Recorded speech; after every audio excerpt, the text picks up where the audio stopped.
Chapter 1. The Story So Far.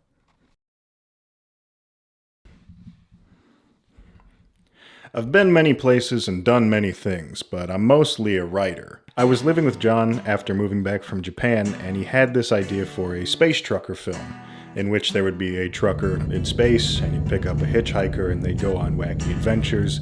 It sounded fun. So I got to work constructing a story outline. We workshopped back and forth a bit, and then eventually I turned that into a small storyboard on some graphing paper. After that, I wanted to turn it into a bigger storyboard so that it could actually be viewed and presented to multiple people.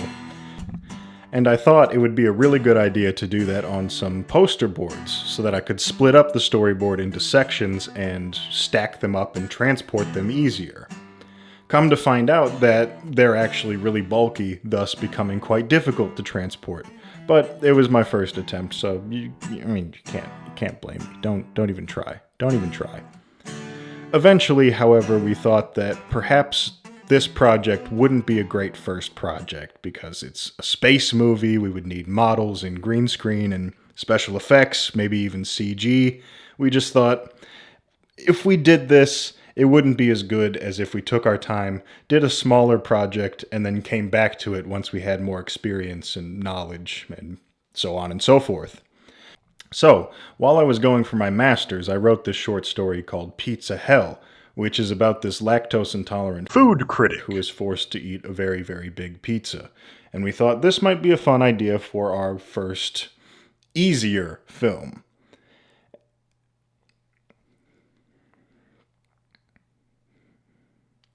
It was not. See, I had come to the conclusion that the easiest way to do this film would be to simply lease a building and turn it into a fake little pizzeria for our shoot. But we found that it's not cheap to lease a building, and there aren't a lot of buildings in the area that really have the look that we're looking for.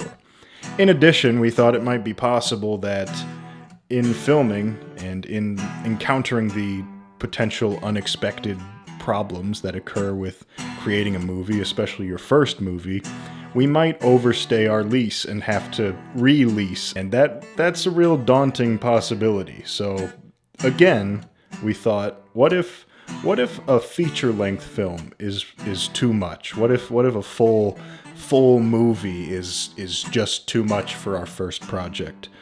We should do a short film first. And that brings us to our third and current project, which is yet untitled. This film is actually based on a short story that my editor, Zach, wrote called Knotweed.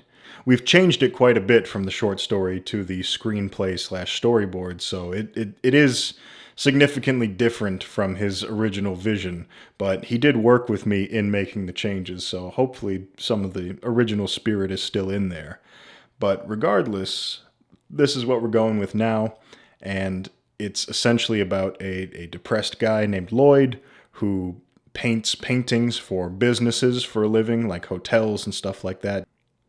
Just really generic paintings that don't really push the boundaries too much, stuff that's really simple, sterile, you could put up in the lobby of your dentist office or whatever. But the film is about him slowly losing his mind and spiraling down and eventually dying. Without spoiling too much. So, we now need locations for this new film, yet untitled. And the film takes place at Lloyd's house, so we figure, the easiest thing to do is simply use someone's house.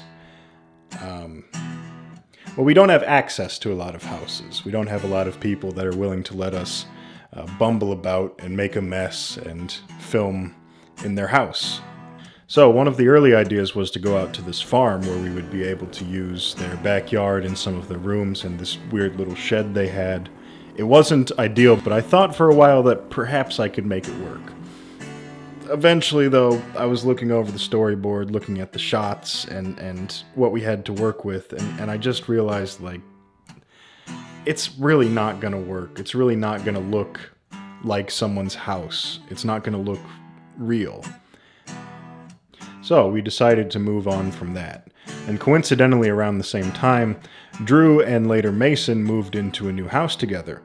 So I went over and checked it out, and with a little tweaking to the storyboard, not nearly as much as the farm, but, still a little changes here and there, it could work. So this became our new location, and probably where we will be shooting the film. One small problem, however. We can get most of the shots, we can get most of the rooms, either through rooms that already exist in the house or through building one in the garage or something like that. But one of the most important aspects of Lloyd's character, and thus the film, is his backyard. He loves tending to his backyard, trimming the grass, making it look perfect. It's sort of how he keeps his sanity at the start of the film. The backyard at Drew and Mason's house is not suitable for this. It does not look like the backyard of someone who is obsessed with lawn care. No offense to them. They just moved in. They really don't have a chance to change that. And speaking of not having a chance, we don't have a lot of time because as I speak, it's already fall, moving into winter eventually, and that means there will be snow, and once snow falls upon the ground, our shooting period is kind of over. Because in getting any sort of shot of outside, guarantee there's probably going to be some snow in a shot somewhere, on a roof or in someone else's yard in the background or something like that. There's not a whole lot we can do about that. And it ruins the immersion.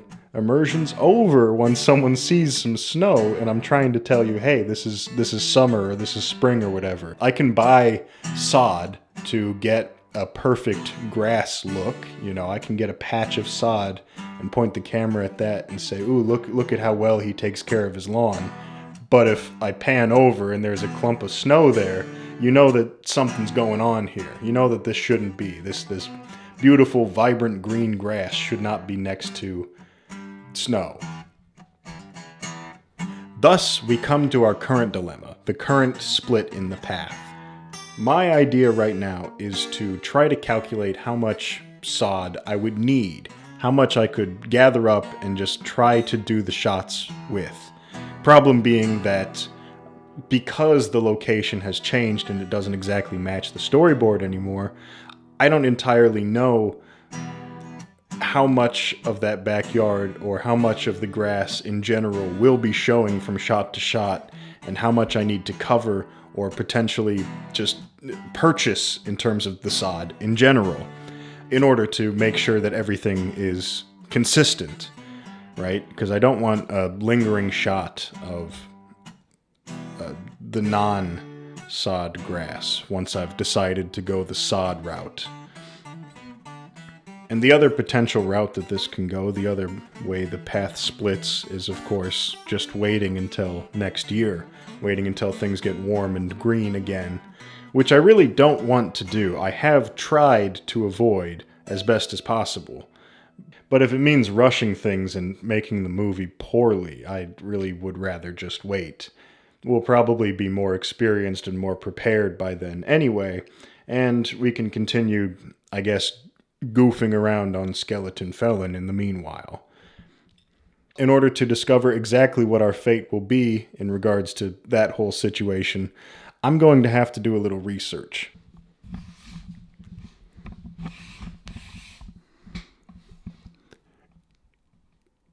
Engage the research.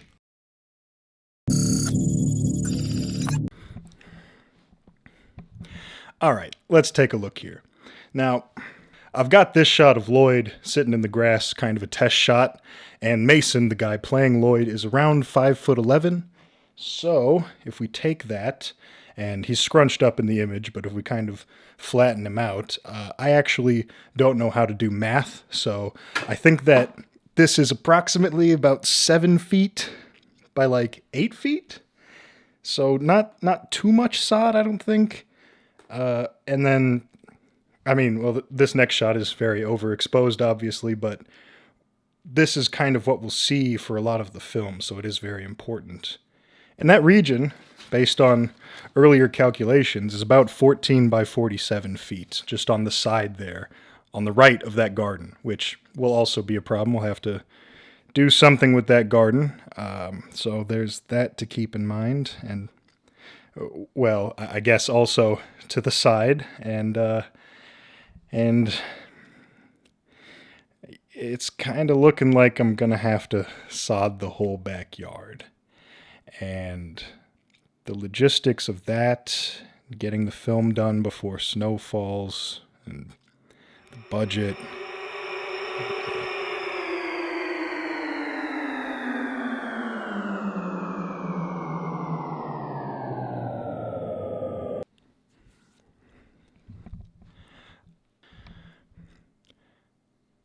I think what we're going to have to do is just sort of film the non-grass shots now and wait until after the snowfall when the green returns to do this for real.